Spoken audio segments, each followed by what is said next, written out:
तक तो शय ख़ास है, ज़िंदगी लम्हा ब लम्हा तब्दील हो रही है और अभी माज़ी करीब में कोविड के दिनों में ये ज़िंदगी तब्दील हो चुकी है।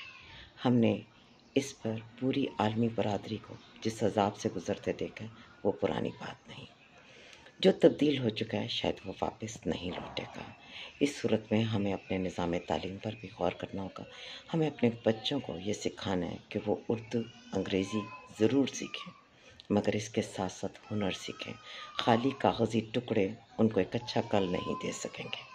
वो अपनी उम्र का बेशतर वक्त स्कूल्स, कॉलेजेस और यूनिवर्सिटीज़ में ज़ाया कर देंगे अगर कुछ बुनियादी महारतें वो ना सीख सकें, क्योंकि बेरोज़गारों की इस दौड़ में वो अकेले नहीं और भी बहुत से लोग उनके साथ शामिल हैं। तो यहाँ पर बेस्ट चुना जाएगा या जो सिफारिशी है वो मुंतखब होगा। तो या तो आप बेस्ट हों, अदरवाइज़ आप हुनर सीखें, किसी भी काम में ख़ुद को बेहतर बनाएं, अपनी ज़बान की सलाहियतों को, महारतों को बेहतर बनाइए ताकि आप दुनिया में बेहतर अंदाज में कनेक्ट कर सकें।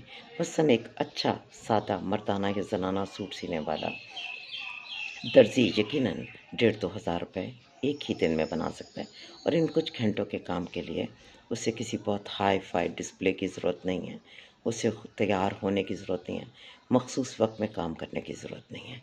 तो अपनी आज़ादी और ख़ुद मुख्तारी को सस्ते में मत भेजें कि आप पहले 16 साल पढ़ें फिर जाके आप 30-35 हज़ार की एक नौकरी करें।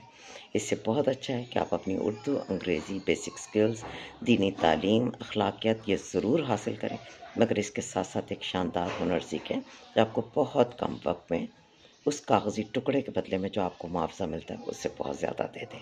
और यकीन मानिए कि जब कोई भी काम हो, आप एक अच्छे बढ़ई हैं, आप एक अच्छे कुक हैं, आप एक अच्छे दर्जी हैं, आप एक अच्छे इलेक्ट्रिशियन या मैकेनिक हैं, लोग आपके पास आएंगे और बहुत जल्दी आपके पास वो साख, वो इज़्ज़त और वो आसूदगी होगी कि जिसमें अल्लाह पाक बरकत देते ही चले जाएंगे।